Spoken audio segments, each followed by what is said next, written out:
Hola, ¿cómo están? Mi nombre es Wilfredo Zambrano Irrazábal. Soy profesor del curso de literatura de la Academia Aduni y César Vallejo. En esta oportunidad vamos a continuar con el avance del curso de literatura del ciclo Anual San Marcos. Estamos en la semana número 20 del curso de literatura y en esta semana corresponde ver el tema sobre la nueva narrativa hispanoamericana, parte 1. Bien, antes de empezar a ver el tema, es importante trazar los objetivos de la clase, es decir, qué queremos aprender. Un primer objetivo es conocer qué es la nueva narrativa hispanoamericana y sus características principales. Es decir, vamos a entender a qué se refiere con nueva narrativa hispanoamericana y vamos a ver cuáles son sus características más importantes. También otro objetivo es comprender el significado de lo real maravilloso dentro de la obra de Alejo Carpentier. Vamos a entender en qué consiste el recurso de lo real maravilloso y vamos a ver cómo se aplica dentro de la obra de Alejo Carpentier. Un tercer objetivo es analizar las características formales y los temas de la novela El reino de este mundo a partir de algunos fragmentos. Nosotros vamos a contar la obra El reino de este mundo de Alejo Carpentier y vamos a ir analizando en sus aspectos de forma y también en sus aspectos de contenido. Bien, estos son entonces los tres objetivos que hemos trazado para nuestra clase de hoy. Comenzamos viendo una introducción sobre la llamada literatura hispanoamericana. Como hemos visto en las clases anteriores, la literatura en Hispanoamérica comenzó oficialmente con el llamado modernismo, ¿sí? El modernismo apareció a finales del siglo XIX con el nicaragüense Rubén Darío. El modernismo es considerado el primer movimiento literario de Hispanoamérica porque fue el primero en presentar características originales. Es decir, el modernismo va a desprenderse, va a liberarse de esa dependencia que había con la literatura española y va a crear un movimiento original, ¿sí? El modernismo entonces se da a finales del siglo XIX y también a comienzos del siglo XX. Pero después del modernismo llegó otro movimiento conocido como el regionalismo. ¿No? El regionalismo se va a dar en la segunda década del siglo XX. Se le llama regionalismo porque es una corriente literaria que va a buscar retratar el mundo regional de los países hispanoamericanos. ¿Qué quiere decir esto? Quiere decir que en el regionalismo el autor va a rescatar los valores propios de su región. Por ejemplo, rescata lo que son las costumbres, rescata las creencias, rescata la forma de hablar. Vamos a ver que el autor va a buscar mostrar dentro de la obra cómo se vivía dentro de su región. Ahora, el regionalismo vamos a encontrar que también se conoce con otros nombres. También se le llama el criollismo o el mundo novismo. Dentro de esta corriente literaria hubo influencia del realismo europeo. El realismo europeo influenció principalmente con sus técnicas, ¿sí? Por ejemplo, encontramos que se utiliza la técnica del narrador omnisciente, o se utiliza el relato en tiempo lineal, o también la descripción objetiva de los hechos. Hubo una gran influencia del realismo del siglo XIX con sus técnicas. También se va a abordar en el regionalismo un tema recurrente. Aquí vemos que se habla sobre la lucha entre el hombre y la naturaleza. Es decir, dentro de estas obras regionalistas se ve al hombre americano enfrentado a su ambiente natural, ¿sí?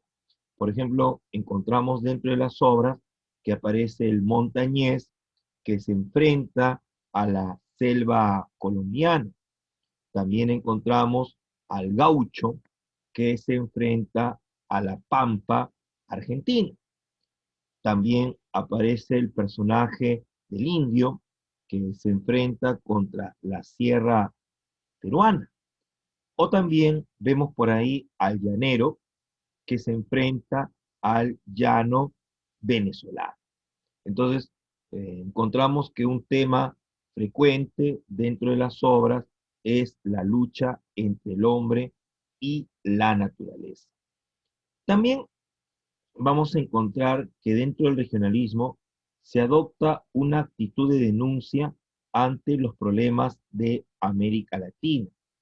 Es decir, el autor regionalista va a criticar los problemas que se estaban presentando dentro de sus países. Problemas como la dictadura, también el latifundismo, la pobreza o la intromisión de países extranjeros como Estados Unidos. Aquí vamos a ver que se va a producir entonces una obra que busca mostrar la vivencia dentro de la región y al mismo tiempo también se denuncia su problemática social. Asimismo, dentro de la obra, el autor va a reproducir el habla de los pueblos, justamente para que la obra sea más realista, se utiliza el lenguaje propio de cada región. Y así vamos a ver que los autores tuvieron preferencia por la novela, ¿sí? La novela vamos a ver que fue la especie más utilizada en el regionalismo y aquí apareció tres tipos de novelas. Encontramos la llamada novela revolucionaria, la novela indigenista y la novela telúrica, que también es conocida como la novela de la tierra. Ujú. La novela revolucionaria es aquella que habla principalmente sobre los hechos que sucedieron en la Revolución Mexicana. La novela indigenista, vamos a ver que nos presenta como personaje principal al indio. Y la novela telúrica, la novela de la tierra, vamos a ver que habla justamente de los problemas que hay pues en las regiones que están fuera de la ciudad en los países latinoamericanos. Bien, tenemos por aquí entonces algunos representantes del regionalismo. Tenemos al autor colombiano José Eustacio Rivera con su novela La Vorágine, ¿sí? En esta novela, La Vorágine, vamos a ver que aparece el personaje del montañés dentro de la selva colombiana. También vemos por aquí al autor venezolano Rómulo Gallegos.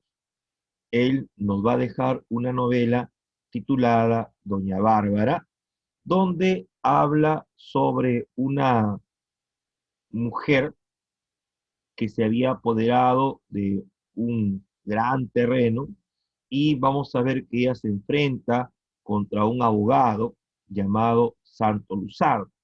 Ahí, entre Doña Bárbara y Santo Luzardo, se va a producir una lucha por la tierra. Entonces, se interpreta que en esta novela se produce una lucha entre la civilización y la barbarie. La civilización representada en el abogado Santo Luzardo y la barbarie en Doña Bárbara. También tenemos al autor mexicano Mariano Azuela y su novela Los de Abajo, donde habla de la Revolución Mexicana. Y también tenemos por aquí al peruano Ciro Alegría.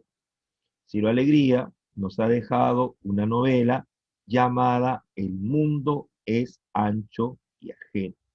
Esta novela vamos a encontrar que pertenece al indigenismo. El indigenismo es una vertiente del regionalismo, ¿sí? El indigenismo es una vertiente, es una parte del regionalismo.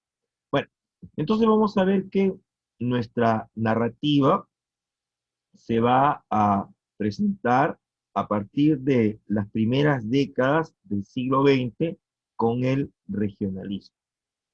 Ahora, ¿cuál es el contexto histórico? ¿Qué estaba sucediendo en estos años? Años 40, años 50, 60, 70. Bueno, se estaba produciendo la Segunda Guerra Mundial, año 1939 a 1945. En este momento vamos a ver que algunos países imperialistas se van a pelear por colonias. Entre ellos tenemos a Alemania con su famoso líder Adolfo Hitler. También en este momento se produce la Revolución Cubana. Estamos en el año 1959, donde Fidel Castro, con su amigo Ernesto Che Guevara, van a liderar a una guerrilla y van a derrocar al dictador Fulgencio Batista. A partir de ahí, vamos a ver que se inició la revolución en Cuba. Esta revolución tuvo un gran impacto en nuestros países latinoamericanos, porque Cuba se había liberado del dominio de Estados Unidos. Siendo una pequeña isla, Cuba le había hecho frente a Estados Unidos y había logrado pues liberarse, ¿no? Entonces, eso vamos a ver que impactó muchísimo en los países latinoamericanos porque muchos querían lograr la revolución que había hecho Cuba. También en este momento comienza a producirse una modernización de los países latinoamericanos. ¿Qué quiere decir? Quiere decir que comienzan a aparecer las grandes ciudades, ¿sí? Las grandes ciudades en nuestro continente. Por ejemplo, encontramos en Venezuela, la ciudad de Caracas, en Colombia, la ciudad de Bogotá, de repente encontramos en Argentina, la ciudad de Buenos Aires, o en Perú, la ciudad de Lima. Comienzan a eh, surgir pues las grandes ciudades con estos edificios, con máquinas, tecnología, comienza a producirse una modernización. Y también en este momento se produce una serie de dictaduras en diversos países de América Latina. ¿Sí? En este momento aparecen muchos dictadores que, como ya se ha conocido, eran apoyados por el capitalismo. Ellos eran apoyados por Estados Unidos, apenas llegaban al poder, ellos le daban entrada libre a las empresas transnacionales y al final vamos a ver que eran títeres solamente del sistema capitalista.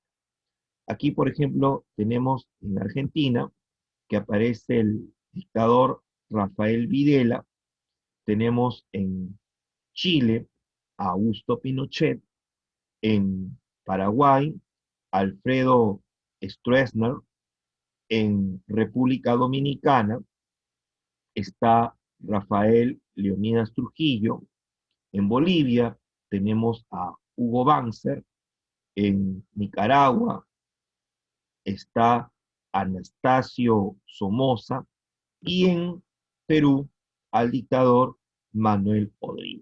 ¿Sí? En esta época vamos a ver que se produjo una gran cantidad de dictaduras en nuestros países latinoamericanos y muchos de los autores de esta nueva narrativa van a criticar dentro de su obra a estas dictaduras. Bien, ahora sí vamos a ver el tema que nos ha convocado. Vamos a hablar sobre la nueva narrativa hispanoamericana. A ver, la nueva narrativa hispanoamericana es el periodo producido a partir de la década de los 40, en el cual se adoptan técnicas modernas dentro del campo narrativo de la literatura hispanoamericana. Es decir, en este momento vamos a ver que se comienza a utilizar las técnicas de la vanguardia dentro de nuestra narrativa. Es decir, se comienza a utilizar las técnicas modernas dentro de la novela, el cuento, etc. A eso se le conoce como la nueva narrativa hispanoamericana, el momento en el cual se comienzan a utilizar las técnicas de vanguardia dentro de nuestra narrativa. Ahora, este periodo forma parte de un proceso que se ha dividido en tres etapas. ¿Sí? Aquí vamos a ver que la primera se llama la etapa emergente, que va de los años 20 a los años 30. Luego tenemos la etapa de consolidación, que va de los años 40 a los años 50. Luego tenemos la etapa de apogeo, que va de los años 60 a los años 70. Bueno, la etapa emergente comprende al regionalismo. Como te había mencionado hace un momento, en el regionalismo, el autor rescata los valores de su región y va a utilizar las técnicas tradicionales del realismo europeo. Ahí encontramos al autor venezolano Rómulo Gallegos y su novela Doña Bárbara. Luego, en la etapa de consolidación, surge la nueva narrativa hispanoamericana. En este momento, muchos autores americanos que habían viajado a Europa y habían conocido la vanguardia, comienzan a regresar a sus países y comienzan a aplicar esas técnicas dentro de la novela y dentro del cuento. Aquí vamos a ver un ejemplo, el autor argentino Jorge Luis Borges y su obra Ficciones. Y en la etapa de apogeo se va a producir el llamado boom latinoamericano. El boom latinoamericano fue un fenómeno literario y comercial, es decir, es una época donde los autores latinoamericanos van a vender su obra en gran cantidad debido a la calidad literaria que tenían sus obras. Aquí encontramos un ejemplo al escritor colombiano Gabriel García Márquez y su novela Cien años de soledad. ¿Sí? Gabriel García Márquez formó parte del boom junto con el argentino Julio Cortázar, también estaba el mexicano Carlos Fuentes y el peruano Mario Vargas Llosa. ¿Sí?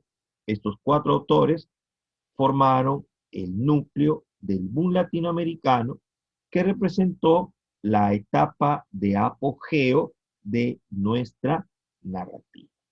Bien, tenemos entonces la definición de la nueva narrativa hispanoamericana. Ahora vamos a hablar sobre sus características. A ver, una primera característica es que recibe influencia del vanguardismo. Ujú. Los autores adoptan las técnicas narrativas de la vanguardia europea y estadounidense. Entre estas técnicas tenemos las siguientes.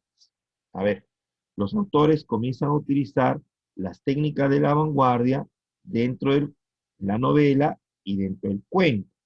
Por ejemplo, se utiliza el llamado monólogo interior. El monólogo interior también es conocido como el flujo de la conciencia. En el monólogo interior vamos a encontrar que el autor describe el pensamiento de su personaje de manera caótica, de manera desordenada. ¿Sí? El autor que hizo famoso el monólogo interior es James Joyce. ¿Sí? James Joyce es un autor de Irlanda que publicó la novela Ulises. En esa novela, Ulises, James Joyce hizo famoso el monólogo interior. También encontramos el flashback.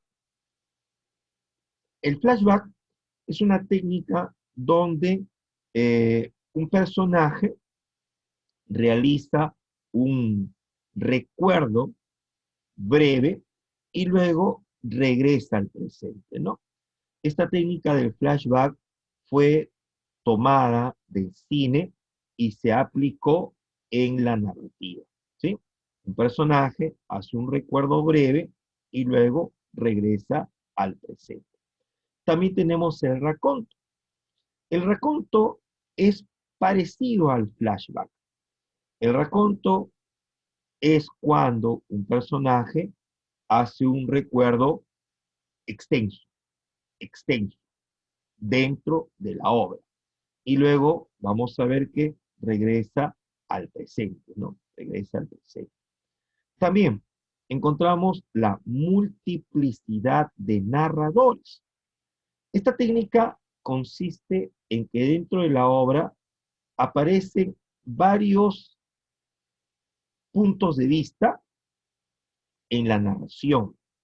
Por ejemplo, vamos a encontrar que dentro de la obra aparece un narrador en primera persona, en segunda persona o en tercera persona. ¿Sí? Esto vamos a encontrar que se presenta en varios autores. Uno de ellos, por ejemplo, es Mario Vargas Llosa, ¿no? En la novela La ciudad de los perros o en la novela Conversación en la catedral va a utilizar la multiplicidad de narradores. También otra técnica son los vasos comunicantes. Los vasos comunicantes consisten en que dentro de una novela aparecen historias diferentes, ¿sí? Aparecen historias diferentes, pero esas historias están conectadas por algo en común, ¿sí? En una novela hay historias diferentes, pero las historias están conectadas por algo en común. Por ejemplo, en la novela La ciudad de los perros de Mario Vargas Llosa, vamos a encontrar que se cuenta la historia de tres cadetes. Aparece el jaguar, aparece el poeta, aparece el esclavo. Los tres cadetes van a relacionarse con una chica llamada Teresa. Esta chica Teresa es el vaso comunicante, porque ella es el elemento común entre las tres historias. Bueno, entonces vemos aquí que dentro de la nueva narrativa se van a utilizar las técnicas de la vanguardia en la narrativa. También otra característica es que se muestra una narración atemporal. ¿Qué quiere decir eso? Quiere decir que debido a la influencia de la vanguardia, se produce una ruptura en el orden cronológico del relato, es decir, se altera el tiempo lineal. Claro, como sabemos, dentro de la vanguardia, el autor busca la innovación, busca eh, romper con lo tradicional. Antiguamente, en una novela, se contaban los hechos en tiempo lineal. ¿Qué quiere decir? Que se contaba en un tiempo cronológico. O sea, se contaba la historia en pasado, presente y futuro. Eso es el tiempo lineal. Pero aquí, en la nueva narrativa, ya no se va a ver eso. Aquí más bien vamos a ver que el autor juega con el tiempo, juega con el tiempo. De repente está contando una historia en presente y se va hacia el pasado y del pasado luego se va al futuro y después regresa al presente. El autor juega con el tiempo. Un ejemplo es la novela Cien años de soledad de Gabriel García Márquez. En esta novela, García Márquez utiliza el llamado tiempo cíclico. ¿Sí? El tiempo cíclico es cuando dentro de la novela se produce un giro en el tiempo, o sea, el tiempo como que da vueltas y los hechos se van repitiendo, ¿no? Se van repitiendo. En la novela Cien años de soledad encontramos que se repiten hechos y también se repite el nombre de personajes. Eso es una evidencia del llamado tiempo cíclico. Bien, otra característica es que hay creación de mundos imaginarios. Ujú. Los narradores latinoamericanos crean pueblos imaginarios en sus obras con el fin de que sirvan como alegorías para denunciar los problemas sociales. Claro, había una costumbre en varios autores de crear pueblos o crear mundos imaginarios que sirvan como alegoría. Bueno, ¿qué es una alegoría? Una alegoría es como un símbolo, ¿no? Es como un símbolo. Los autores crean pueblos o mundos imaginarios que sirvan como un símbolo para poder criticar la realidad. Bueno, un ejemplo, ¿no? Tenemos al autor uruguayo Juan Carlos Onetti, ¿sí? Con su novela El Astillero. En esta novela vamos a ver que Onetti crea un mundo imaginario llamado Santa María. También tenemos al mexicano Juan Rulfo y su novela Pedro Páramo. En esa novela vamos a ver que aparece un pueblo imaginario llamado Comala. O también recordaremos al autor Gabriel García Márquez y la novela Cien años de soledad. En esa novela también aparece un pueblo imaginario llamado Macondo, ¿no? Bueno, muchos dicen que Macondo representa la historia de la civilización, ¿no? Con sus guerras, ¿no? Con con sus problemas, con sus logros, etcétera, ¿no? Muchos dicen que Macondo representa la historia de la civilización.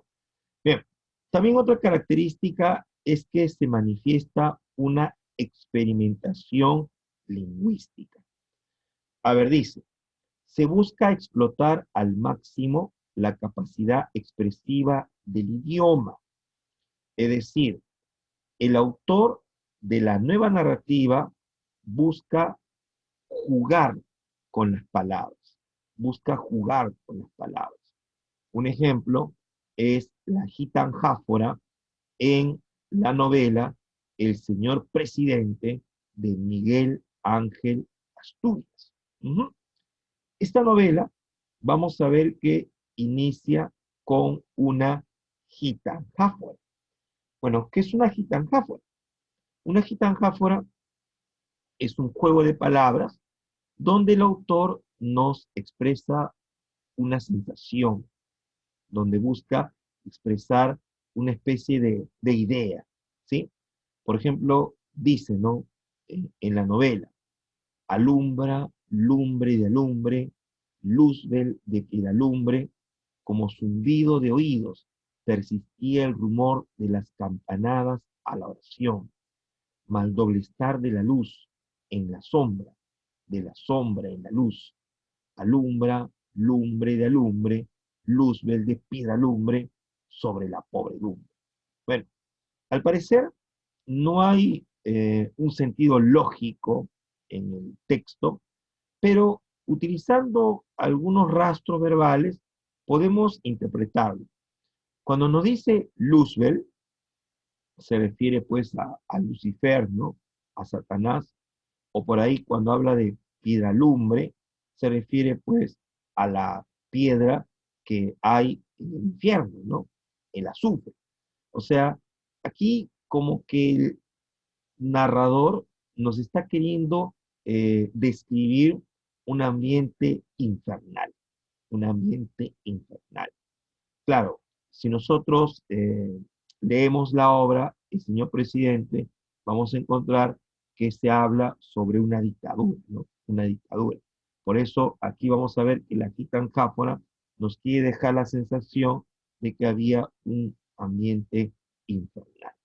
Bien, también otra característica es que se incorpora imágenes oníricas, ¿sí? Cuando hablamos de imágenes oníricas, nos referimos al mundo de los sueños. A ver, dice, debido a la influencia del surrealismo, se abordan temas relacionados con lo onírico, o sea, con los sueños. También se habla de lo fantástico o se habla de el absurdo existencial. ¿Sí? El surrealismo, como ustedes recordarán, es una escuela de vanguardia donde el autor se inspira en el sueño, ¿sí? Así como un sueño, el autor surrealista quiere escribir la obra colocando imágenes de manera espontánea, ¿no? Así como en un sueño van apareciendo las imágenes una detrás de otra, también el autor surrealista quiere colocar las imágenes dentro de la obra, ¿no?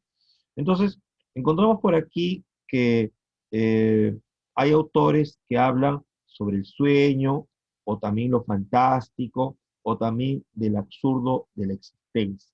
Bueno, tenemos por aquí eh, el cuento Las ruinas circulares del argentino Jorge Luis Borges. Este cuento, Las ruinas circulares, está dentro de la obra Ficciones de Jorge Luis Borges. Ahí cuenta la historia de un hombre que era un mago y tuvo un sueño, ¿sí? Este mago dice que soñó con otro hombre y a ese hombre el mago lo logra traer a la realidad. Pero luego, al final, vamos a ver que el mago se da cuenta que él también era el sueño de otro, ¿no? Él se da cuenta que alguien lo había soñado. También está la novela El túnel del argentino Ernesto Sábato. En esta novela vamos a ver que también se habla sobre una exploración al subconsciente de un pintor llamado Juan Pablo Castel, ¿sí? Ahí vamos a ver que se analiza pues el subconsciente de Juan Pablo Castel, que había cometido un asesinato. Bueno, también encontramos otra característica. Hay una transculturación narrativa. Bueno, ¿qué significa la palabra transculturación? Transculturación significa la fusión de dos culturas. A eso se refiere transculturación, la fusión de dos culturas. A ver, consiste en retomar las tradiciones culturales de las regiones autóctonas de América, pero recurriendo a las nuevas técnicas narrativas. Ah, vamos a ver que dentro de la obra se va a describir esas creencias o esas costumbres de nuestros pueblos americanos y se van a expresar utilizando las nuevas técnicas narrativas. O sea, las costumbres de América se van a mezclar con las técnicas europeas. Al mezclar esas costumbres con las técnicas, se está produciendo una fusión de culturas. Y eso sería pues una transculturación narrativa. Aquí tenemos como ejemplo la obra Leyendas de Guatemala del autor Miguel Ángel Asturias. Es una obra donde nos presenta cuentos, y también tenemos la novela eh, Hombres de Maíz de Miguel Ángel Asturias, donde se habla de una creencia de los mayas de que los hombres del planeta estaban hechos de maíz, ¿no? Ahí se ve la creencia de los mayas utilizando las técnicas de vanguardia. Bien, también otra característica es que muestra lo universal en lo autóctono. A ver, dice, los autores de la nueva narrativa hispanoamericana hablan de la situación del hombre en un contexto americano. ¿Qué quiere decir eso? Quiere decir que dentro de esta etapa se va a hablar sobre temas universales, pero en un contexto americano. Se hablan de temas universales, pero en un contexto americano. Por ejemplo, tenemos la novela La muerte de Artemio Cruz. En esta novela vamos a ver que se habla sobre la degradación del hombre por el dinero, ¿sí? Artemio era un rico mexicano que se había vuelto un tipo ambicioso y malvado por culpa del dinero. Eh, Artemio estaba tirado en su cama a punto de morir, y desde allí, desde ese lugar, Artemio comienza a contar la historia. Él comienza a retroceder. Pasa cuando estuvo peleando en la Revolución Mexicana, retrocede, nos cuenta sobre su eh, adolescencia y retrocede más y llega al momento en el cual él estaba a punto de nacer. Sí, esta novela, La muerte de Artemio Cruz, está contada en retroceso, ¿no? Desde el momento en que Artemio está a punto de morir hasta el momento en que está a punto de nacer. Bien, también otra característica es la aplicación de lo real maravilloso. Bueno, lo real maravilloso es un recurso que fue propuesto por el autor cubano Alejo Carpentier. Alejo Carpentier. Dice, se mezclan hechos de la realidad latinoamericana con elementos míticos, mágicos, insólitos, surgidos de las creencias de nuestros pueblos autóctonos americanos. Uh-huh. En Lo Real Maravilloso vamos a ver que el autor nos presenta hechos de la realidad, algunos pueden ser hechos históricos, y los mezclan con hechos fantásticos, con hechos insólitos de nuestros pueblos americanos. ¿Sí? Aquí vamos a ver que la fantasía y las creencias de los pueblos autóctonos de América se van a mezclar con hechos de la realidad. Bueno, un ejemplo, ¿no? Es la novela Pedro Páramo de el mexicano Juan Rulfo, ¿sí? En esta novela vamos a ver que se cuenta la historia de un hombre llamado Juan Preciado que llega al pueblo de Comal.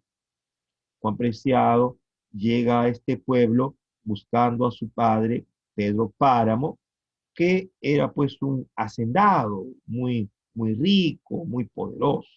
Y bueno, vamos a ver que Juan Preciado conversa con varias personas y se entera de que su padre había muerto hace tiempo. Y luego vamos a ver que Juan Preciado se da con la sorpresa de que las personas con que había conversado eran eh, fantasmas, eran almas de gente que había muerto.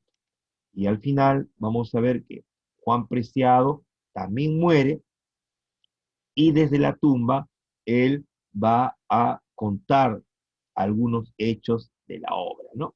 Entonces ahí vamos a ver que en esta novela, Pedro Páramo, se produce lo real maravilloso.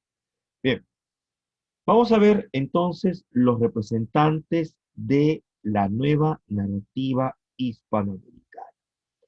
Encontramos al autor mexicano Juan Rulfo. Juan Rulfo es un autor eh, bastante eh, interesante. Él, vamos a ver que solo ha dejado dos obras nada más.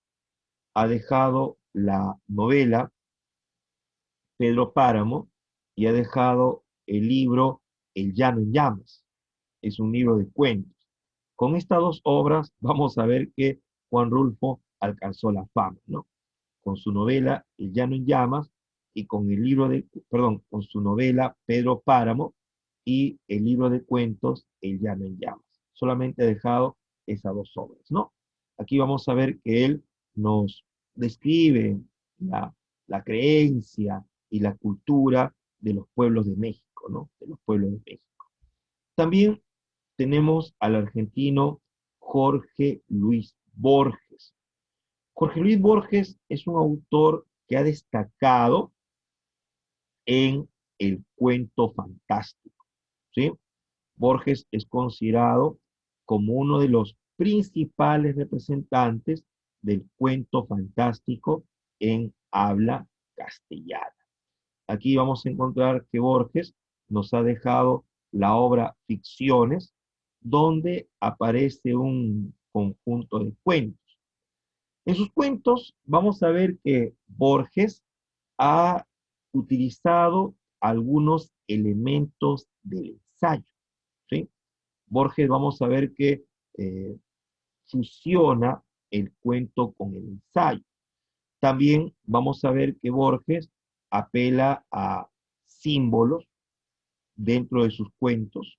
Por ejemplo, utiliza como símbolo el espejo, utiliza la espada, utiliza el, el ajedrez.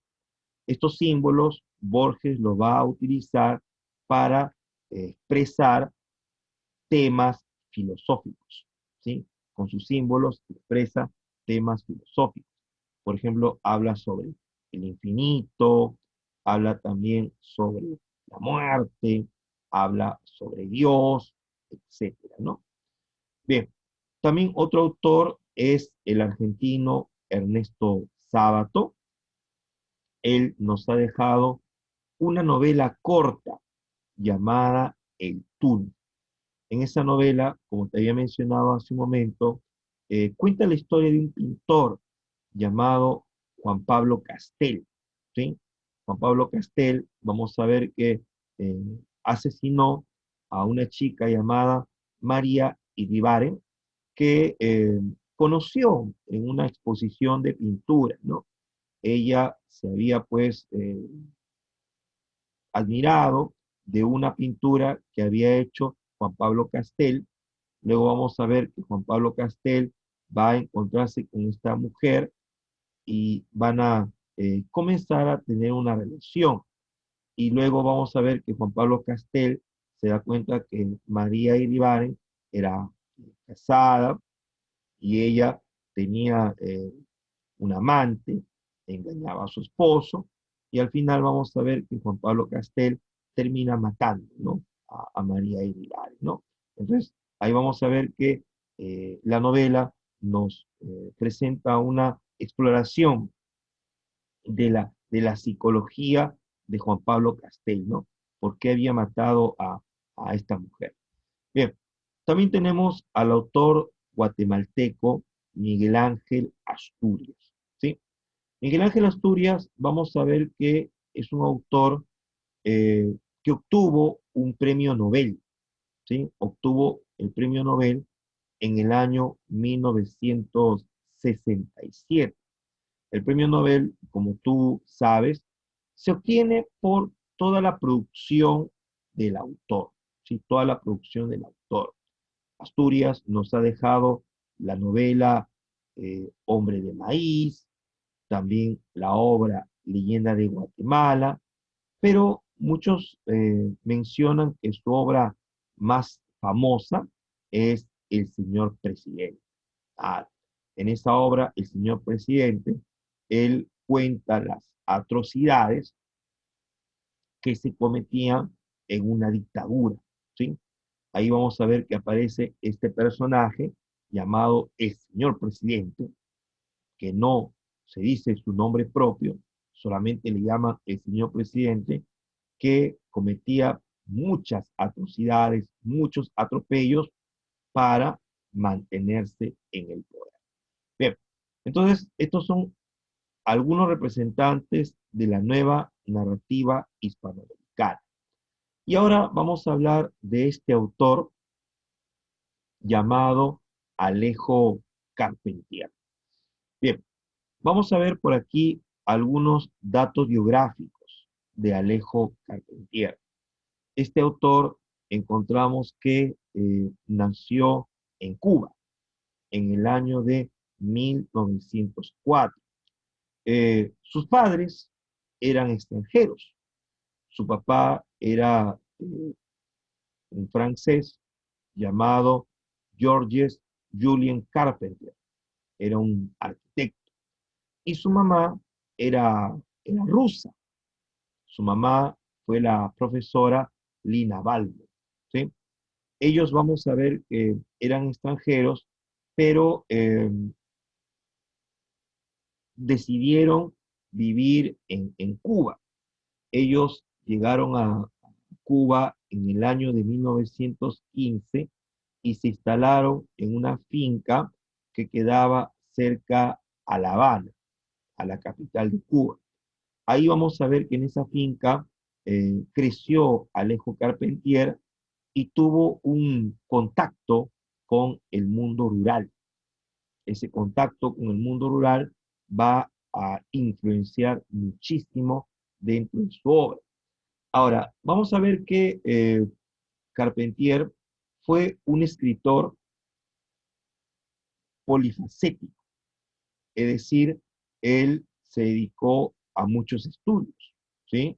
Él, por ejemplo, vamos a ver que fue eh, periodista, también fue cuentista, ensayista, también fue libretista en las radios, también llegó a hacer estudios de arquitectura, también llegó a ser político, llegó a ser también diplomático, o sea, era un autor polifacético, Alejo Carpentier. Y bueno, vamos a ver que también estuvo afiliado a un grupo de izquierda llamado el Grupo Minorista, ¿no? Debido a esta afiliación es que Alejo Carpentier fue encarcelado, ¿sí? Encarcelado durante unos 7 meses en Cuba. Y luego vamos a ver que cuando sale, Alejo Carpentier se va a vivir a Francia, ¿sí? En Francia, él vivió unos 11 años, de 1928 a 1939, ¿sí? Esa experiencia en Francia fue muy importante porque ahí Alejo Carpentier eh, conoció el surrealismo, ¿sí? Conoció el surrealismo. Él manifiesta, ¿no?, que el surrealismo le sirvió muchísimo para poder entender la realidad latinoamericana, ¿sí? Luego vamos a ver que Carpentier regresó a Cuba cuando se inició la revolución. Y ahí vamos a ver que en Cuba él asume varios cargos, ¿sí? Asume varios cargos. Por ejemplo, fue subdirector de la Oficina de Cultura. eh, También vamos a ver que fue vicepresidente de la Unión de Escritores y Artistas de Cuba. También fue director ejecutivo de la Editora Nacional de Cuba. Y así, ¿no? Vamos a ver que va a ir teniendo varios cargos. También fue nombrado ministro, consejero en la Embajada de Cuba en París, ¿no? Y bueno, vamos a ver que también fue elegido diputado en el año de 1976. También recibió el premio Cervantes en el año de 1977 y publicó su última novela, la novela El arpa y la sombra, en el año de 1979. Y un año después, en 1980, murió en París, ¿no? Murió en París. Bueno, vamos a ver entonces que Alejo Carpentier eh, ha sido un autor muy polifacético, como dije, realizó muchas actividades, pero donde más destacó fue obviamente pues en la literatura. Aquí vamos a ver que en la literatura, Alejo Carpentier cultivó la novela, cultivó el cuento y el ensayo, ¿sí? Eh, en el ensayo vamos a ver que él demostró su dominio sobre las técnicas de la literatura. Él escribe ensayos donde habla de las técnicas de la literatura y también vamos a ver que habla de la música, ¿sí? Alejo Carpentier, vamos a encontrar que fue un musicólogo, o sea, estudiaba la música popular. También Alejo Carpentier teorizó la técnica de lo real maravilloso. Claro, él vamos a ver que sustenta esta técnica en el prólogo de la novela El reino de este mundo. Ahí vamos a ver que él propone la técnica de lo real maravilloso. También vamos a ver que recibió influencia del surrealismo francés. Como había mencionado en su biografía, él vivió 11 años en Francia y él vamos a ver que conoció a muchos escritores surrealistas. Y bueno, este surrealismo influyó en su obra, pues le ayudó a desprenderse de la estética del realismo. El surrealismo, según manifiesta el mismo Carpentier, le ayudó a ver la realidad latinoamericana desde otra perspectiva, ya que él se dio cuenta que aquí en Latinoamérica lo maravilloso se percibe como algo natural, ¿sí? El surrealismo le permitió darse cuenta de eso, ¿no? Que aquí en Latinoamérica lo maravilloso se ve como algo normal, ¿no? Algo natural. Bueno, también vamos a ver que en su obra fusiona el mito y la historia con una visión crítica. Claro, ¿qué quiere decir eso? Quiere decir que la mayoría de sus novelas están enmarcadas en acontecimientos históricos importantes. Claro, están enmarcadas en acontecimientos históricos importantes. Y vamos a ver que estos acontecimientos históricos están mezclados a veces con hechos fantásticos, ¿no? Con hechos maravillosos. Bueno, un ejemplo, ¿no? La novela El reino de este mundo, ¿sí? En esa novela, Alejo Carpentier nos habla sobre Haití cuando estaba eh, pasando por el proceso de esclavitud. Los haitianos habían sido esclavizados por los franceses, ¿no? Eso es un hecho histórico. Y vamos a ver que dentro de este país, Haití, había un personaje llamado Macandal, ¿sí? Macandal era un esclavo que logró adquirir el poder de transformarse en animales, ¿sí? Tenía el poder de transformarse en animales. Ahí se ve cómo mezcla hechos históricos con hechos fantásticos, ¿no? O también vamos a ver que hay una novela llamada El siglo de las luces, donde nos habla de la Revolución Francesa, ¿no? En el siglo de las luces habla de la Revolución Francesa. Bueno, también vamos a ver que Alejo Carpentier emplea un lenguaje y un estilo barroco. Bueno, ¿qué quiere decir eso? Quiere decir que el lenguaje de Alejo Carpentier es un lenguaje bastante culto, bastante culto. Es decir, va a utilizar un amplio vocabulario, amplio vocabulario, y también vamos a ver que utiliza una sintaxis que es muy parecida al, al movimiento del barroco, ¿no? Bueno, también otra característica es que Alejo Carpentier utiliza técnicas vanguardistas. Claro, no solamente utiliza la técnica de lo real maravilloso, sino que también va a utilizar las técnicas vinculadas con el tiempo de la narración. Claro, por ejemplo, vamos a encontrar que utiliza el tiempo cíclico, el tiempo cíclico, o también vamos a ver que él desordena el tiempo del relato, desordena el tiempo del relato. Un ejemplo, ¿no? Hay un cuento titulado Viaje a la semilla. En ese cuento aparece un señor llamado Don Marcial que cuenta la historia en retroceso. En Viaje a la semilla, Don Marcial está pues a punto de morir y vamos a ver que retrocede en el tiempo y llega al momento en el cual estaba por nacer. Entonces vamos a ver que ahí él juega con el tiempo, ¿no? Bueno, en líneas generales, encontramos que Alejo Carpentier ha sido un autor bastante innovador. Como vemos, él propuso una técnica, lo real maravilloso.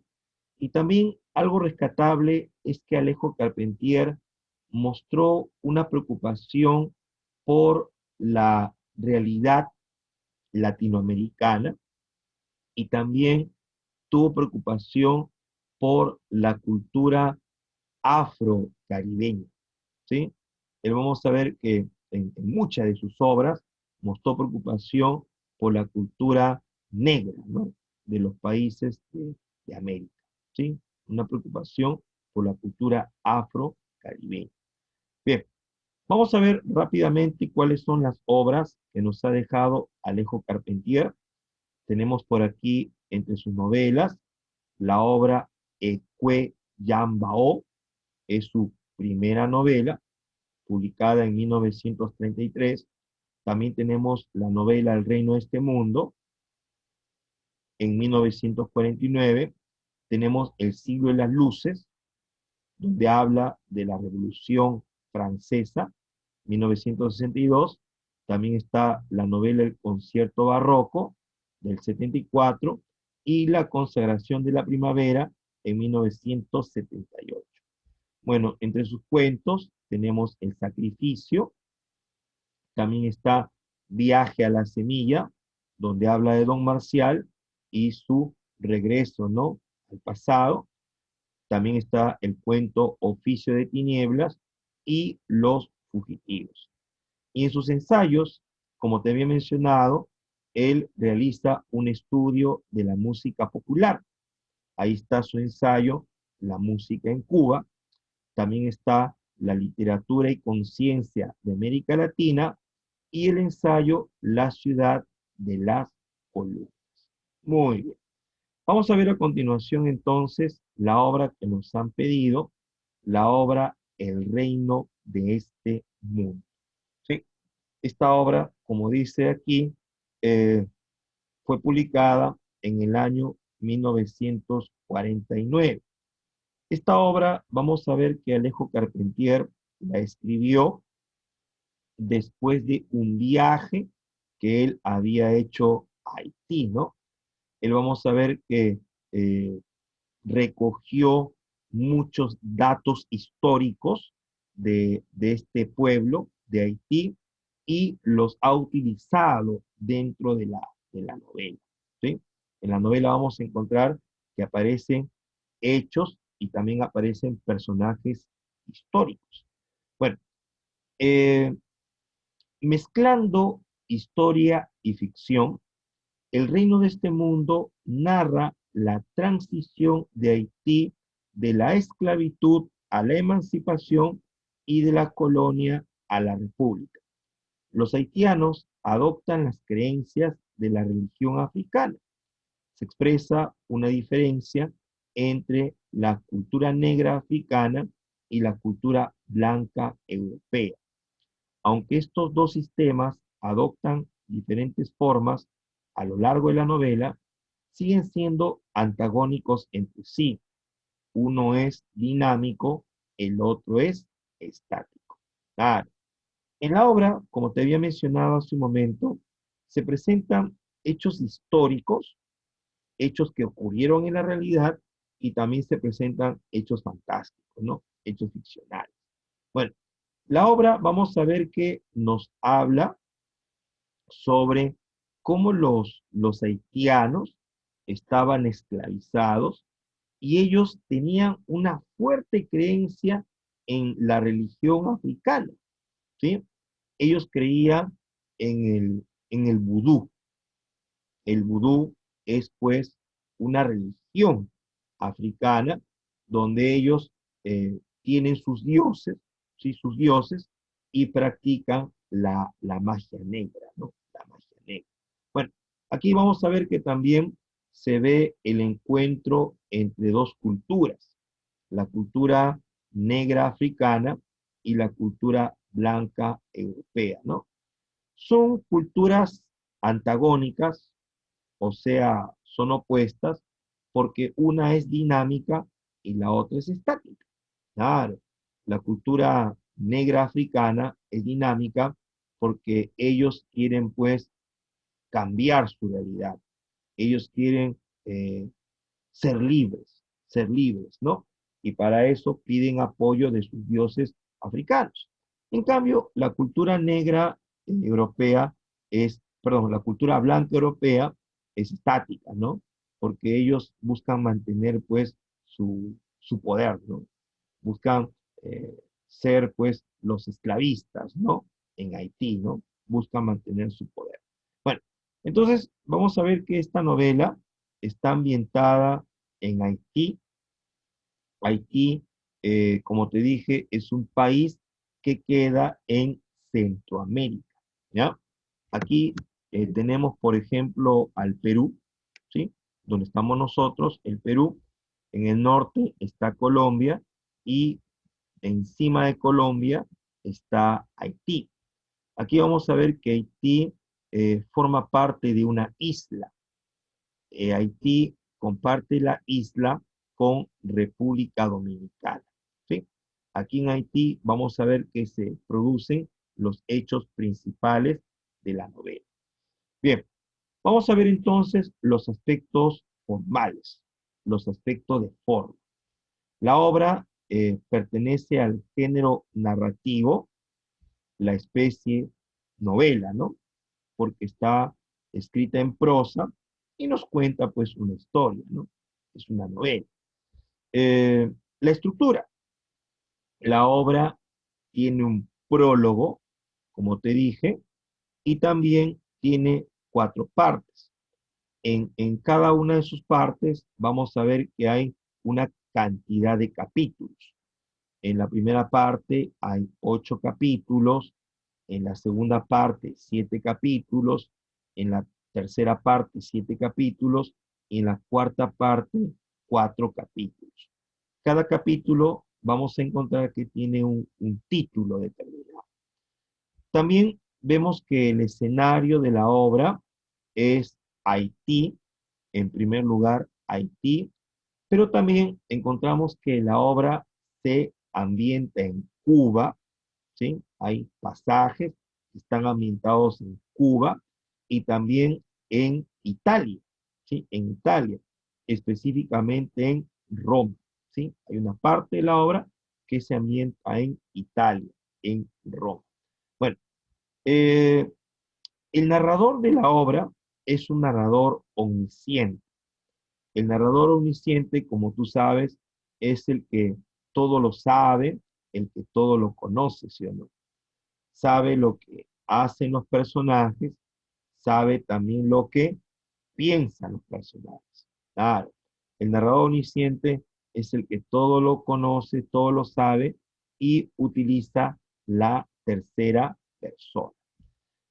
También encontramos que la obra nos presenta una narración en tiempo lineal, ¿sí? En tiempo lineal. La obra vamos a encontrar que nos cuenta el momento antes de la independencia de Haití, el momento durante la independencia de Haití y el momento posterior a la independencia. Claro, los haitianos vamos a ver que se liberan de los franceses, ¿no? Los franceses.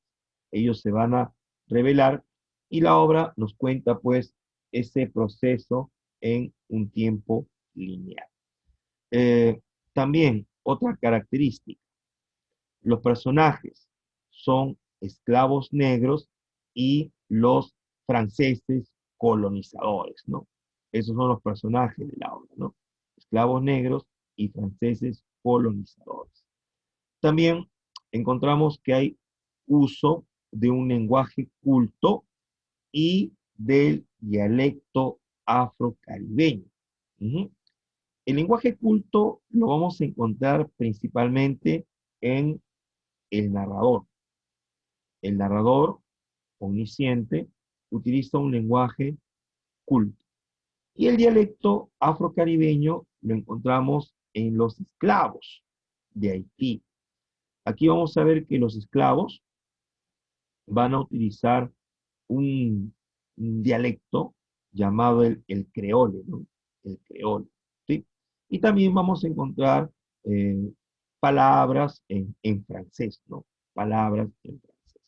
Bueno, se muestran hechos fantásticos. Los hechos fantásticos se van a mezclar con los hechos reales y eso será pues lo real maravilloso, ¿ya? Aquí, por ejemplo, vamos a ver que se habla de las transformaciones que realizaba Macandal. Macandal, como te dije, se lograba transformar en algunos animales. Ujú. También encontramos que dentro de la obra se incluyen referencias históricas. Claro, se habla pues de cómo los franceses esclavizaron a los haitianos, o también vamos a ver que se habla de el rey Henry Christophe. Henry Christophe fue un rey haitiano que existió en la realidad y era bastante tirano, ¿no? Bastante tirano. O también vamos a ver que dentro de la obra se cuenta la historia de Paulina Bonaparte.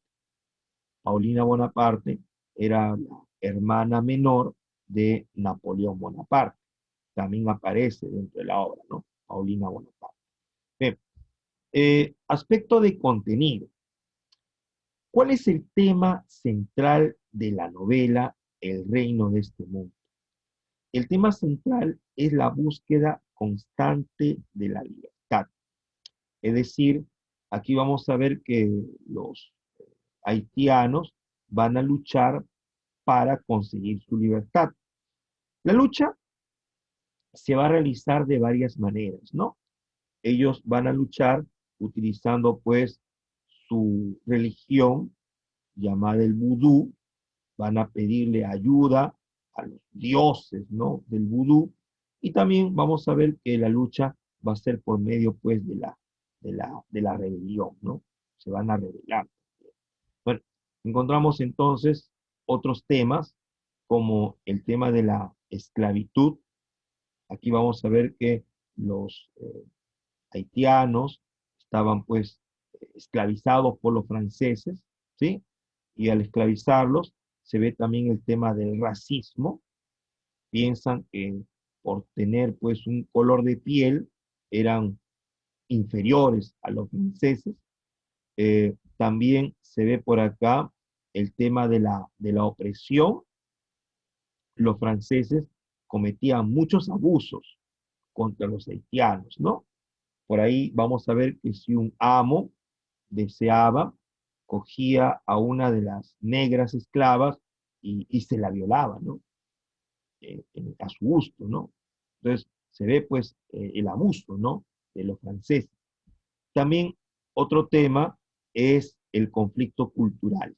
Claro, aquí vamos a ver que los haitianos creían fielmente en su magia vudú y también creían fielmente en Macandal, ¿sí? En Macandal. Ellos pensaban que Macandal iba a volver un día para liberarlos, ¿no? Y en cambio los franceses creían pues en el Dios cristiano, ¿no? En el Dios cristiano. Y bueno, consideraban que los haitianos eran unos herejes, ¿no? Por practicar la religión del vudú. Pensaban que eran unos herejes. Bueno, también se ve la superstición, ¿sí? Ellos vamos a ver que tenían diferentes dioses en el vudú. Y vamos a ver que ellos se juntaban en las noches y hacían sus ritos, hacían sus ritos. Por ejemplo, en una oportunidad, los esclavos van a matar a un cerdo negro, ¿sí? Un cerdo negro, y se van a manchar su cara con la sangre del cerdo, ¿no? Eso los protegía, según ellos, de los franceses, ¿no? ¿Mm? También vamos a ver que se da pues la rebelión, ¿no?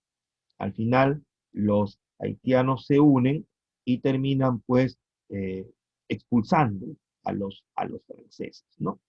Bueno, entonces encontramos que el tema central de la novela es la búsqueda constante de la libertad. Bien, vamos a contar rápidamente por aquí ahora la novela, pero antes de eso vamos a ver a los personajes. Encontramos entre los personajes a Macandal. Macandal era un esclavo que había sido traído del África a Haití, ¿sí?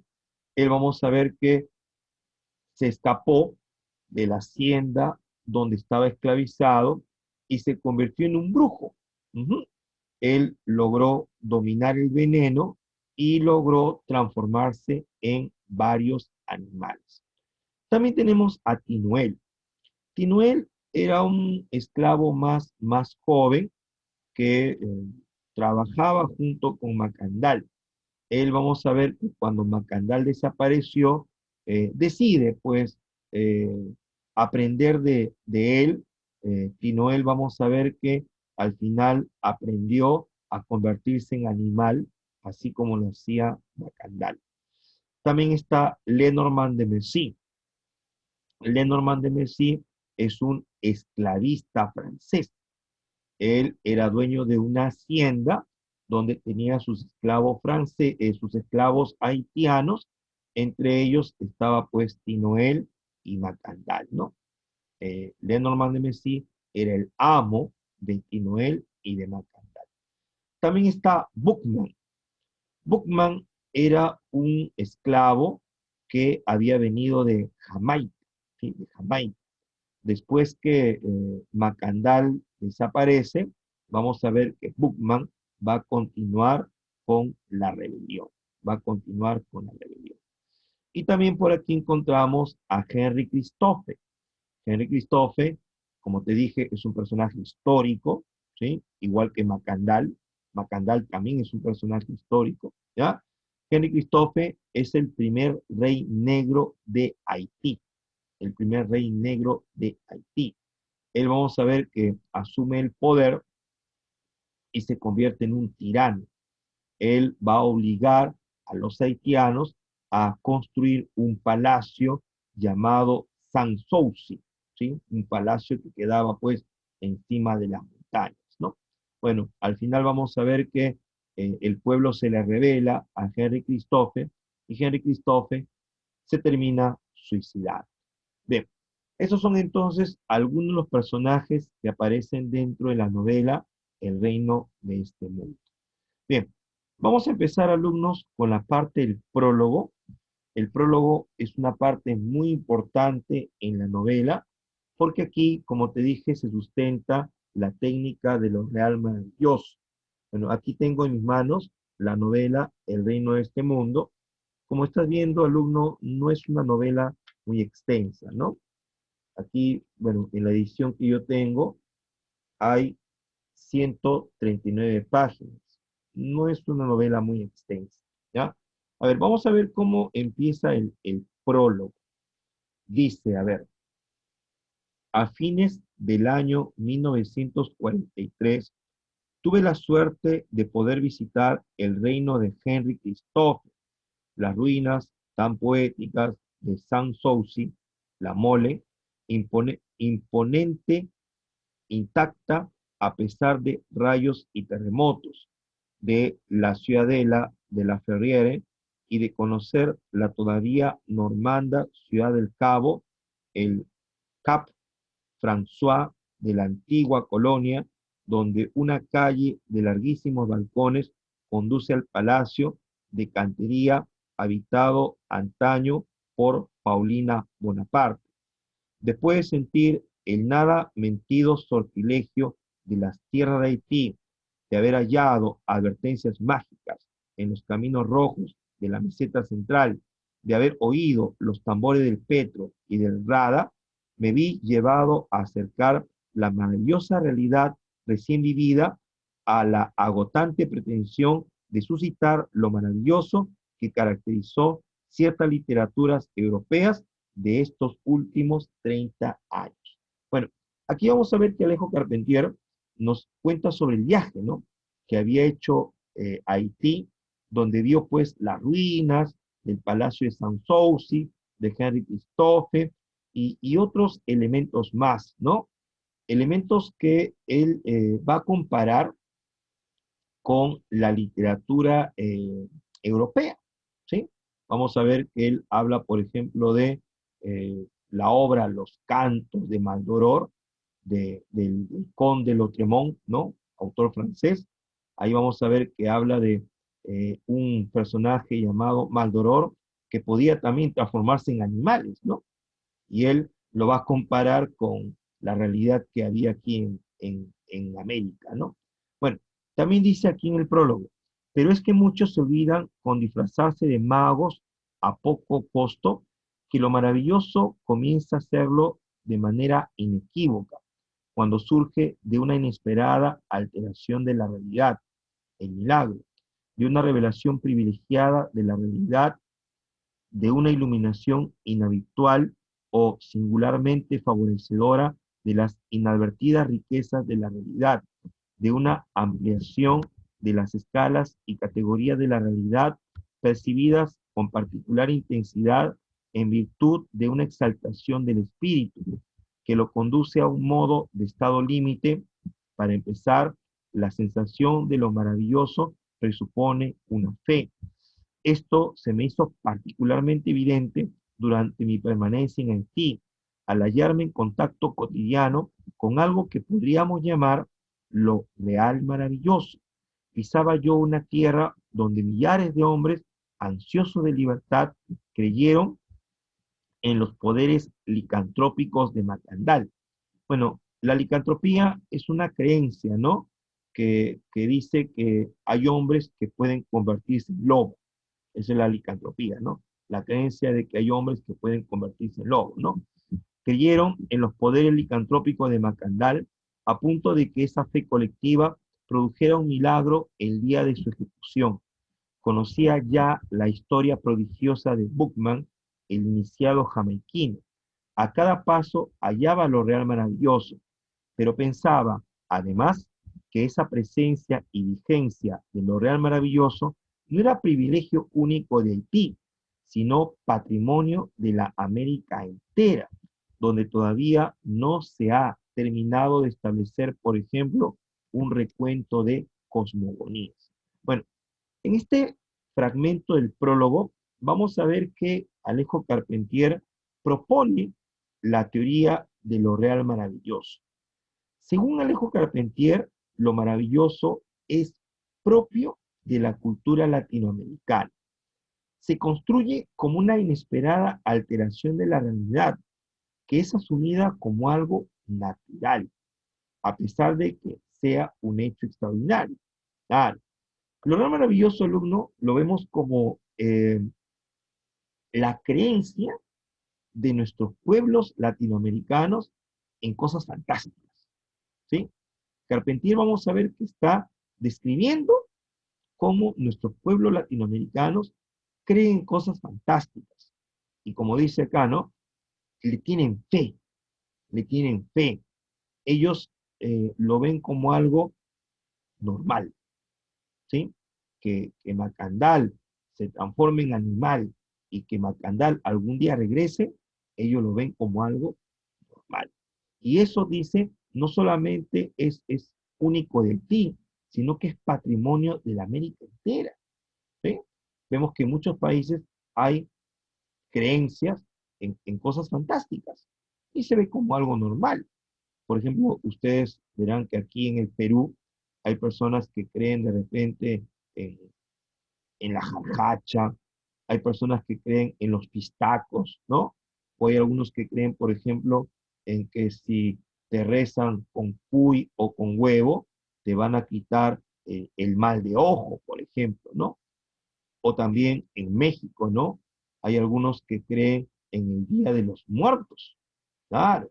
Ustedes, por ejemplo, habrán visto la película Coco de Disney. En la película Coco se ve cómo los mexicanos creen que hay un día del año en que los muertos regresan a visitar a los vivos. Entonces, cuando se describe esa creencia de nuestros pueblos en cosas fantásticas, ahí se produce lo real maravilloso, ¿no? Y claro, vamos a ver que estas creencias se dan pues en un contexto real, ¿no? Se dan con hechos históricos. Bien, vamos a ver entonces ahora la primera parte de la novela. Bueno, aquí vamos a ver que se habla sobre un esclavo llamado Tinoel que servía en la hacienda del francés Lenormand de Lucy junto con Macandal. Macandal, como te había comentado, era un esclavo que había sido traído de África, ¿ya? Y Macandal le contaba pues a Tinoel muchas historias sobre los reyes africanos. Macandal le dice que los reyes africanos eran mejores que los reyes franceses. ¿Por qué? Porque los reyes africanos dice que eran valientes, o sea, los reyes africanos eh, iban a la guerra con sus pueblos, ellos luchaban las guerras. En cambio, los reyes franceses no. Los reyes franceses, según dice Macandal, eran cobardes porque mandaban a otros a luchar y eran personas muy débiles, ¿no? En cambio, los reyes africanos, dice Macandal, eran fuertes como tigres, ¿no? Bueno, en una oportunidad, Tinoel acompañó a su amo, Lenormand de Messí, a la peluquería y también a ver unos caballos, ¿no? Y cuando regresaron a la hacienda, se dieron con la sorpresa de que Macandal se había atascado en la máquina para moler caña, ¿sí? Macandal había estado metiendo, dice, la caña dentro de la máquina, que estaba formado por unos cilindros que aplastaban la caña. Estos cilindros eran movidos por unos caballos. Macandal había dejado, bueno, atorado su brazo izquierdo y dice que los cilindros le habían destrozado el brazo, ¿no? Macandal gritaba de dolor. Entonces, Lenormand de Messí decidió agarrar un machete y le amputó su brazo a Macandal, ¿ya? A partir de ahí vamos a ver que a Macandal lo van a conocer como el manco, ¿no? El manco. O también algunos le decían el mandinga, el mandinga. Macandal, como tenía ahora un brazo menos, se va a dedicar solamente a cuidar el ganado, ¿sí? Se dedicaba a cuidar el ganado. Él dice que llevaba el ganado al campo y se sentaba. Y en ese momento vamos a ver que Macandal comienza a mirar las plantas y comienza a mirar los hongos.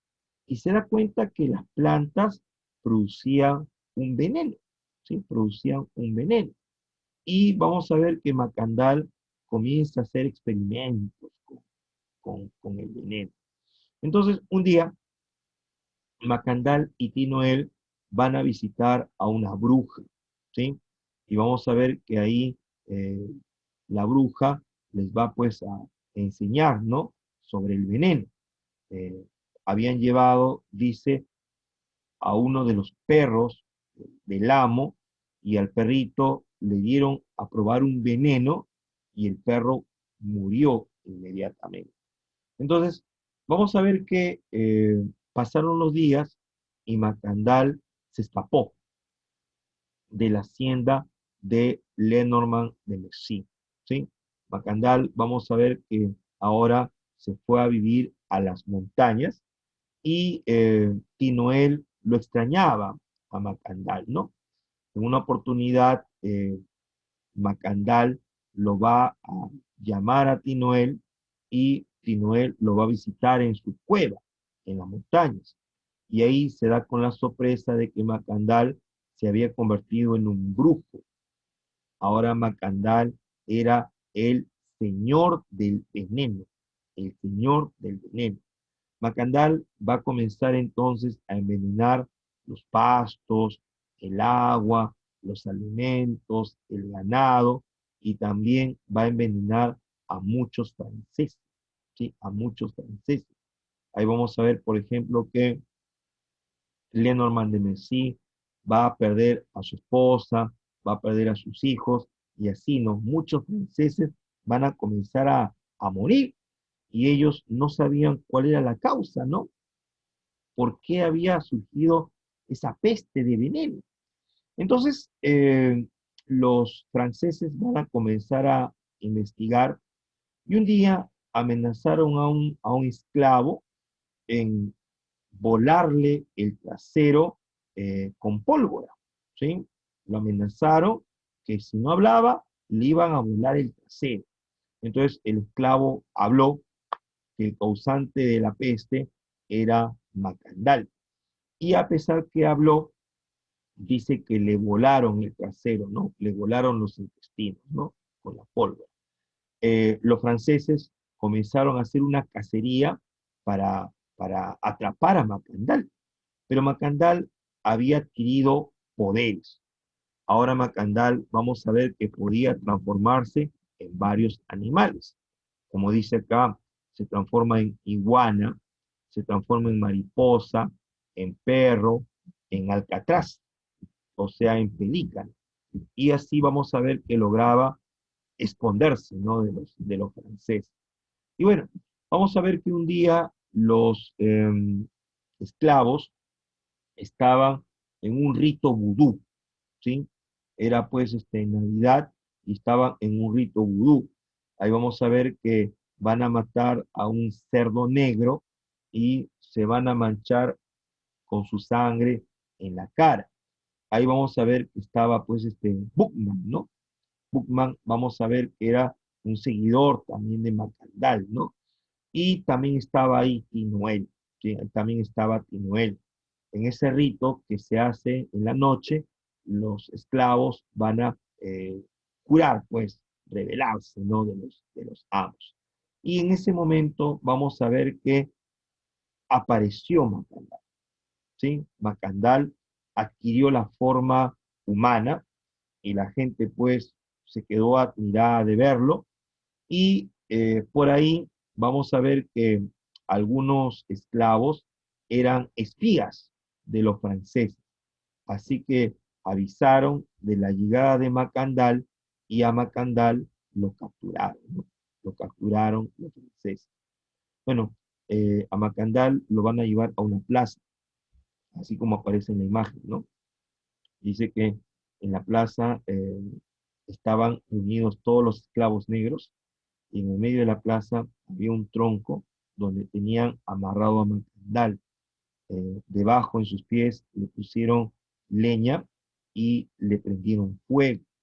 Y en ese momento vamos a ver que el verdugo no le había amarrado bien la soga a Macandal y dice que con su manito manca él logró zafarse y luego pronunció palabras del vudú y Macandal eh, saltó, saltó y cayó encima de los esclavos negros. Y luego de eso dice que vinieron como 10 soldados franceses y lo volvieron a meter al fuego para quemarlo, pero en ese momento Macandal desapareció. Y todos los esclavos gritaron en coro, Macandal Saubé, Macandal Saubé. O sea, en su lenguaje, ¿no? En el creole, quiere decir algo como Macandal, eh, libertad, ¿no? Macandal se liberó, ¿no? Bueno, ahora vamos a ver que Macandal de ahí no volvió a aparecer más. Macandal desapareció y en un rito vudú, el jamaiquino Bootman le contó a los esclavos que se había abolido la esclavitud en Francia, pero que los franceses de Haití no querían acatar la orden. Entonces vamos a ver que aquí los esclavos se rebelaron totalmente, ¿no? Se rebelaron totalmente y decidieron vengarse de los franceses y también de sus dioses también, ¿no? Ahí vamos a ver que ellos invocaron pues a sus dioses africanos, ¿no? Y bueno, Lenormand de Messi estaba en su hacienda y bueno, él vamos a ver que eh, se había casado con otra mujer llamada Floridor, ¿sí? Floridor era una actriz no muy buena, ¿ya? No muy buena. Con Floridor, Lenormand de Mesty se había ido a Francia, pero como extrañaba sus tierras, él regresó a Haití. Y ahí vamos a ver que vivía con su esposa, ¿no? Con Floridor. Y Floridor, para recordar su vida pasada de actriz, ella actuaba delante de los esclavos. Y ahí, bueno, parece ser que Tinoel se había enamorado, ¿no? De la señora Floridor. Entonces, los esclavos se rebelaron y se fueron pues a sus haciendas, ¿no? Y Lenormand de Mercy dice que estaba pues en su hacienda cuando escuchó que venían pues los esclavos, ¿no? Gritando con sus antorchas. Entonces Lenormand de Mercy se asustó y se escondió en un pozo, se escondió en un pozo. Bueno, los esclavos dicen que llegaron a la hacienda, mataron al capataz, ¿no? Al capataz, y también Tinoel buscó a la señora Floridor para violarla, ¿no? Para violarla. Bueno, Lenormand de Messi estuvo escondido dos días en el pozo, ¿no? Y cuando salió, se dio con la sorpresa de que su hacienda había sido destruida, habían asesinado al capataz y también habían asesinado y violado a su esposa Floridor, ¿no?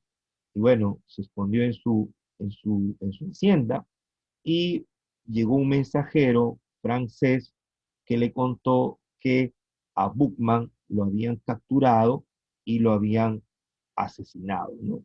Los franceses. Y también vamos a ver que ahí eh, Lenormand de Messi encontró que 12 de sus esclavos iban a ser asesinados por lo que habían hecho, ¿no? Pero vamos a ver que él pidió que no los mataran porque era lo único que le quedaba de valor, ¿sí? Lenormand de Messi decidió llevarse a sus esclavos a Cuba para venderlos a buen precio, ¿no? A buen precio. Entonces, vamos a ver que ahora, en la tercera parte, Lenormand de Messi eh, se va a Cuba, a La Habana, con sus esclavos. Cuba era un lugar donde había bastante libertinaje, bastante bohemia. Ahí vamos a ver que Lenormand de Messi va a dedicarse pues a las apuestas, se va a dedicar al licor y va a terminar perdiendo a sus esclavos. Ahora vamos a ver que Tinoel va a estar sirviendo a un criollo cubano y Lenormand de Messi va a morir, ¿no? En la total miseria, en la total miseria. Bueno, un día Tinoel estaba pues en el embarcadero y ve que estaban subiendo perros a un barco, ¿sí? Perros de cacería. Y él le pregunta a uno de los esclavos, ¿a dónde llevan esos perros? Y el esclavo le dice que los llevan para cazar negros, ¿no? En Haití, ¿no? Para cazar negros. Y bueno, en ese barco también vamos a ver que subió Paulina Bonaparte. Paulina Bonaparte, como te dije hace un ratito, era la hermana de Napoleón Bonaparte, era una mujer muy, muy sensual, muy bella, y estaba casada con el general Leclerc, ¿sí? El general Leclerc. Bueno, cuando el general se iba a una campaña militar, Paulina Bonaparte lo engañaba, ¿no? Era una mujer que le gustaba estar pues, con diferentes hombres y se aprovechaba, ¿no? de su belleza, ¿no? Bueno, vamos a ver que en una oportunidad se va a dar una peste, ya una peste, y ahí vamos a ver que el general Leclerc va a morir. Paulina tenía a su esclavo que se llamaba Solimán, ¿sí?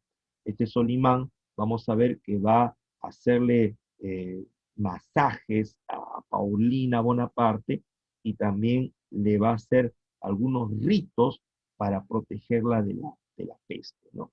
Bueno, vamos a ver que al final Paulina se va a Francia llevando el cuerpo de su esposo y Solimán se va pues a Haití, ¿no? Haití.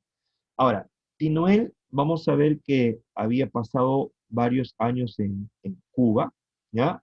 Y había juntado las monedas que le había dado pues su amo, ¿no? Así que Tinoel decidió comprar eh, un pasaje y regresó a Haití.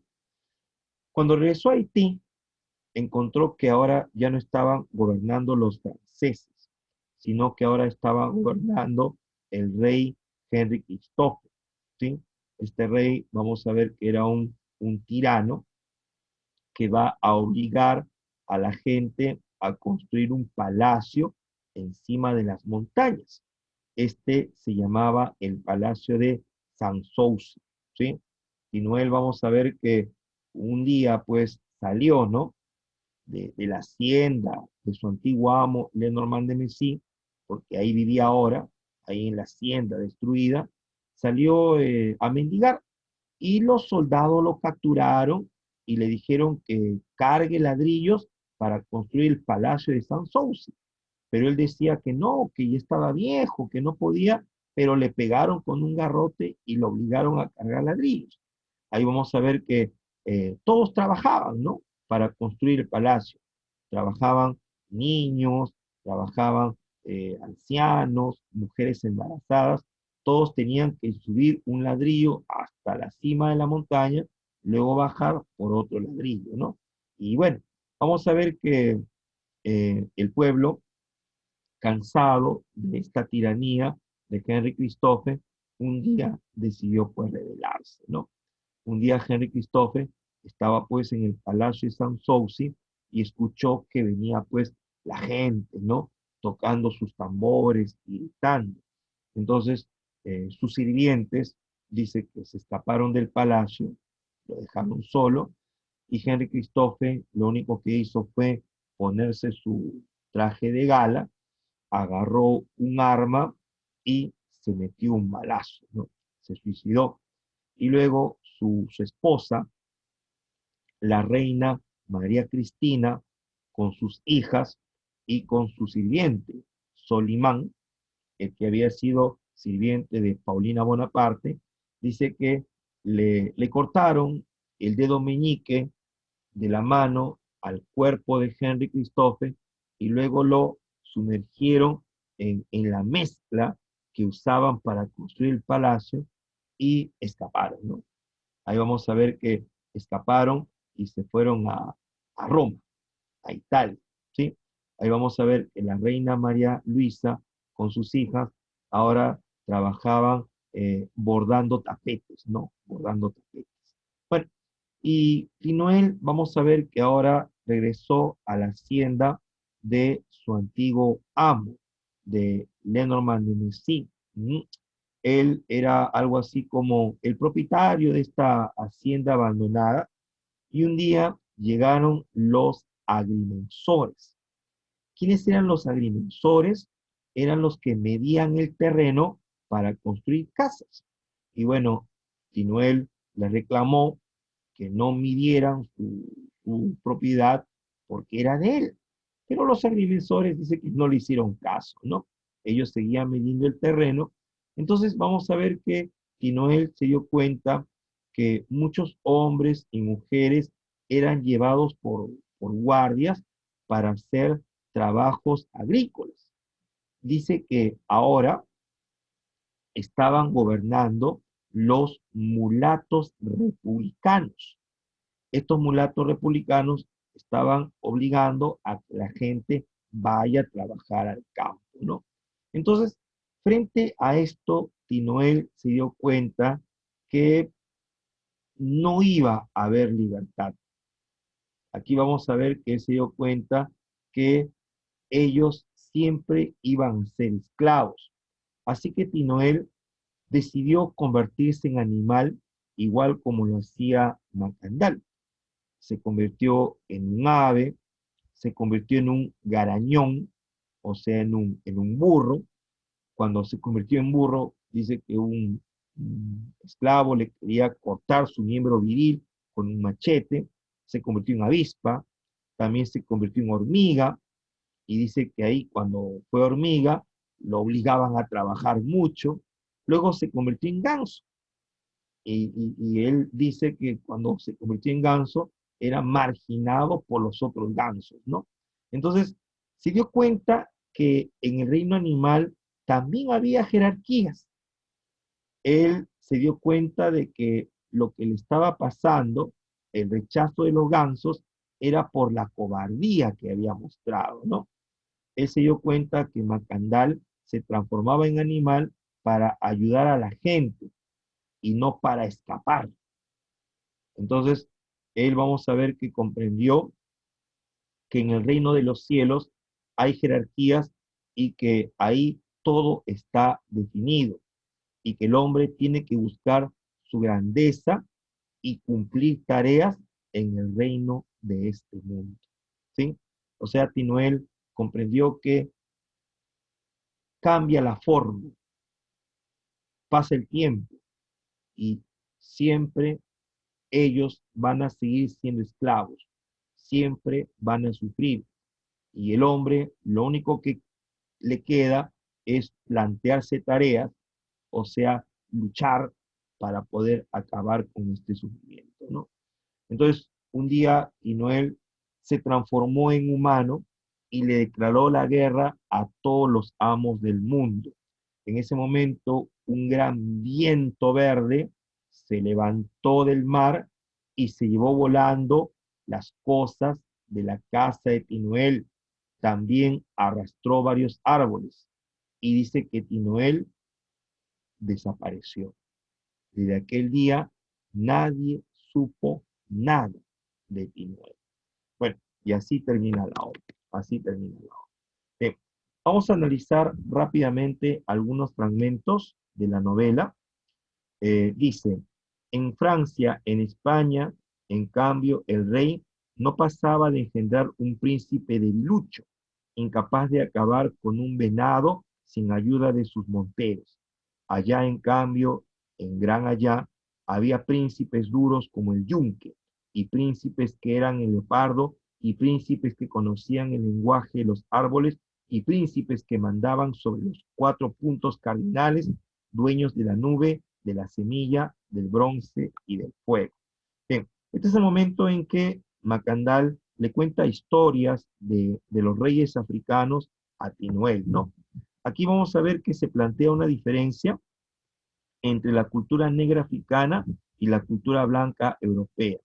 Macandal, Boukman y Tinuel representan el espíritu liberador de la religión y la cultura africanas, mientras que Lenormand de Messí, Paulina Bonaparte, Henry Christophe y los mulatos republicanos representan la fuerza opresora de la cultura europea.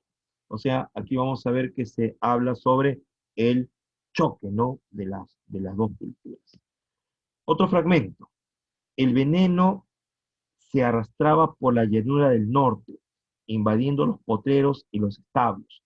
No se sabía cómo avanzaba entre las gramas y alfalfas, cómo se introducía en las pacas de forraje, cómo se subía a los pesebres.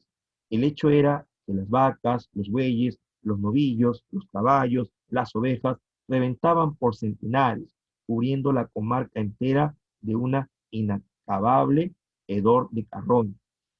Cierta tarde en que lo amenazaban con meterle una carga de pólvora en el trasero, el Fula Patizambo acabó por hablar. El manco Macandal era el señor del veneno, dotado de suprema autoridad por los mandatarios de la otra orilla.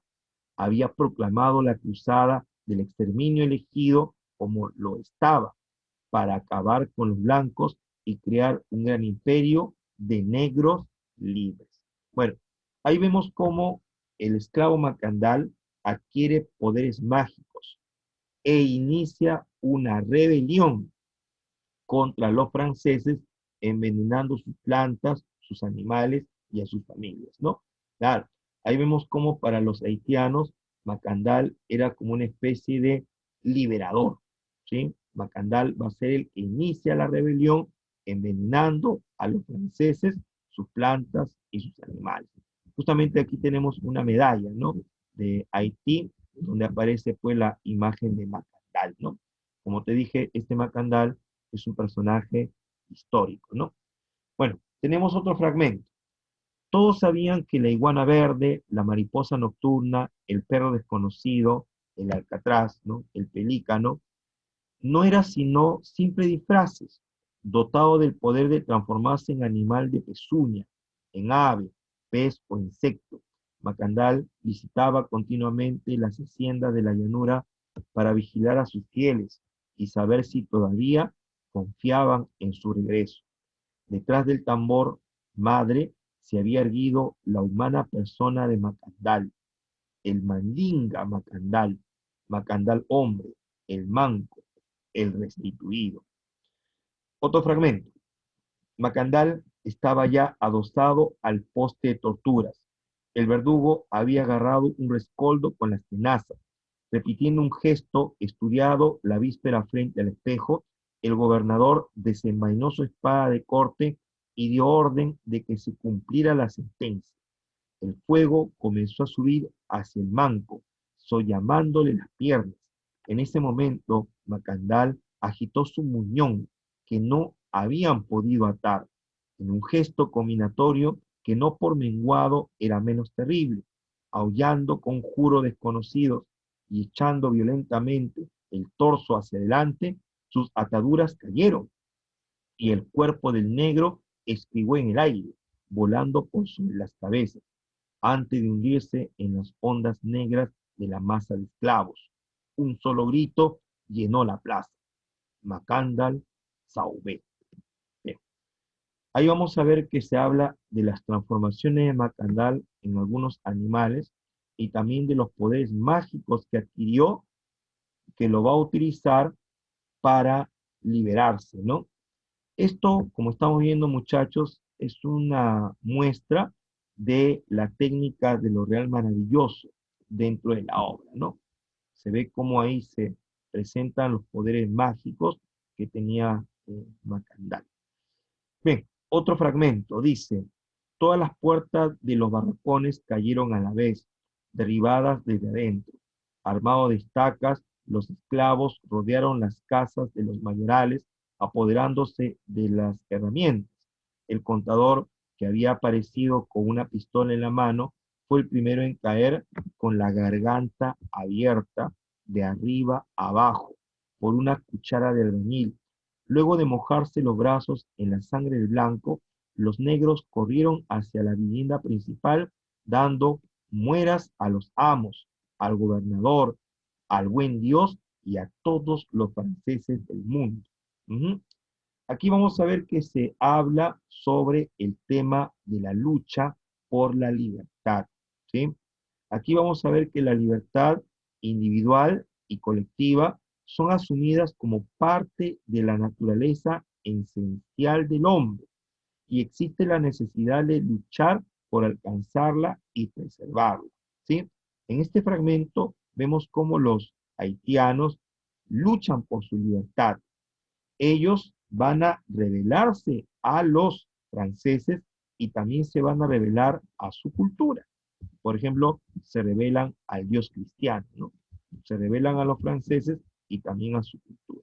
Bien, otro fragmento dice: pronto supo Tinuel que esto duraba ya desde hacía más de 12 años y que toda la población del norte había sido movilizada por la fuerza para trabajar en aquella obra inverosímil.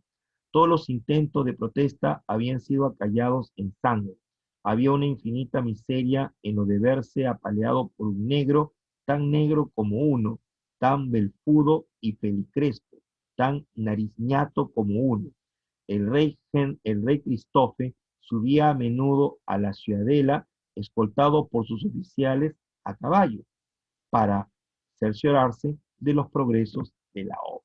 Bien, ahí vamos a ver que se narra pues la tiranía, ¿no? Ejercida por Henry Cristófe al elegirse como el primer monarca negro de Haití. ¿Sí? Ahí vamos a ver que Tinoel se burla, ¿no?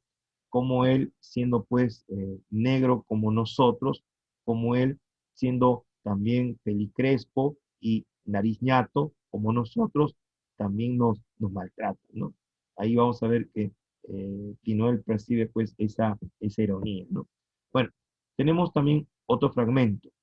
Y comprendí ahora que el hombre nunca sabe para quién padece y espera y trabaja para gentes que nunca conocerá y que a su vez padecerán y esperarán y trabajarán para otros que tampoco serán felices, pues el hombre ansía siempre una felicidad situada más allá de la porción que le es otorgada.